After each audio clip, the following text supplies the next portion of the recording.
Well, the World Health Organization says a profound shift from communicable to non-communicable diseases is underway in many parts of Africa.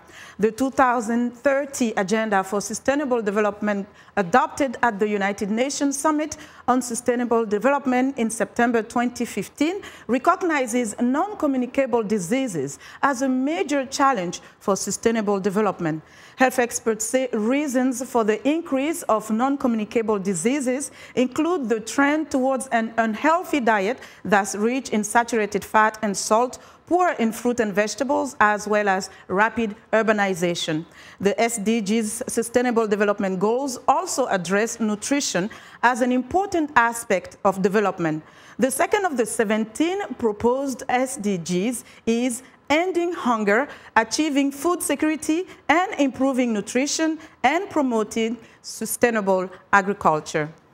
Now joining us for more on the issue is Tambra Raye Stevenson, founder and CEO of WANDA, Women Advancing Nutrition, Dietetics and Agriculture. Tambra, welcome to the show. Thank you for having me.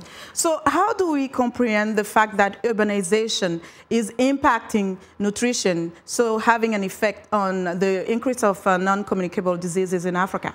I mean, part of it is in the name of job creation. The Trojan horse is introducing more fast food businesses to create more youth employment opportunities. The same issue that we've seen in African American communities where we have different fast food shops pop up. But what needs to happen more is early detection, prevention, and intervention, and that means seeing the health and beauty of our African foods.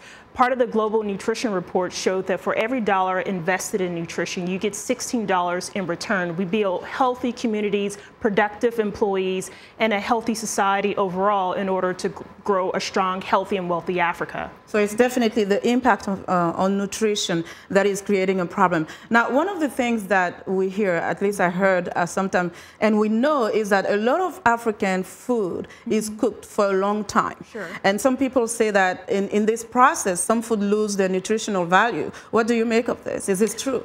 It's again, there's so many similarities between what is happening on the continent and with the African American community. When we cook greens here in America, we always emphasize drinking the pot liquor, which is the juice that comes with the greens, because the nutrients are leaked from the greens into the juice. And so that's why the traditional soups, the agusi, the kuka, all these in different parts of the continent is so important, because by drinking the soup, you're drinking the nutrients in the actual dish itself. And so what has been awesome is to show that in 2015 a report came out showing that the African diet is one of the healthiest diets in the world. And for us to shift in urban environments away from that, adopting more of a westernized diet that is saturated in not only fats, but sugar, salts, and processed flours is a detriment to a strong food for a healthy people. And so that's why the foods that we have, everything from the black eyed peas to the tiger nuts in Nigeria to the teff to the barley, these are gluten-free naturally. Also, they're colorful, they're vibrant. The base of having, you know, the garlics along with the hot peppers and the onions and the gingers, all of that is a great recipe for fighting off the diseases that impact us. Indeed, and you brought some of these ingredients that you're listing. Here we have coconut, we also have mango and bananas, and this is cassava, ginger. So all these nuts, what is the difference? I mean, there are so many grains and nuts in Africa and around the world, but give us a sense of what you brought and what it's good for. Well, number one, having a diverse diet is critically important. Eating just a diet of just rice in a day with no color is not going to provide your body with the proper nutrients. So the more colorful your plate, the more nutrients that you will have in terms of vitamins and minerals. And so a typical snack in Ethiopia will be this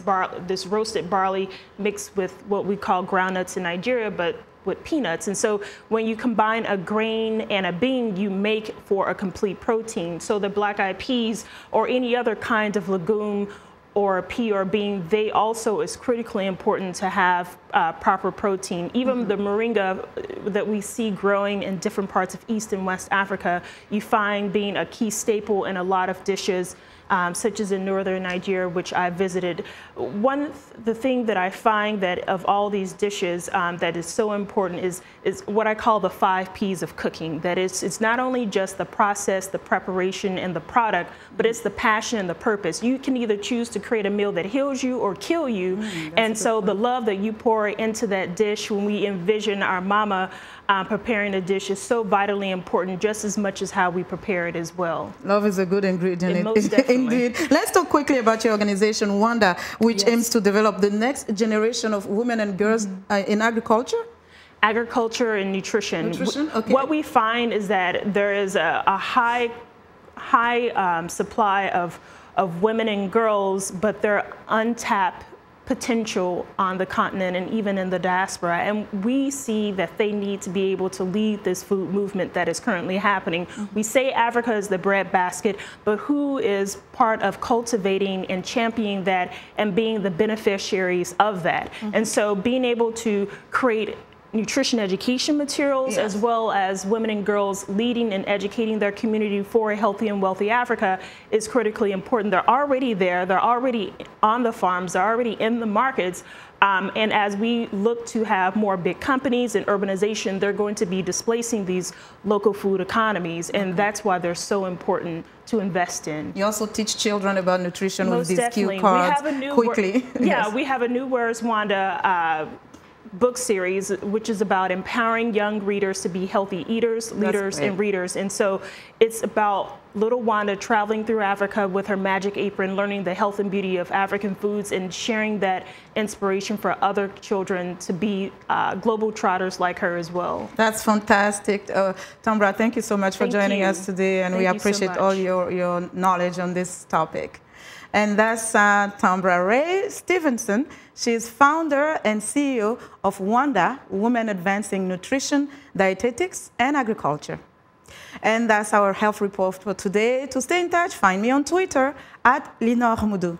Back to you, Vincent, and stay good in health and nutrition, Vinny. Yeah.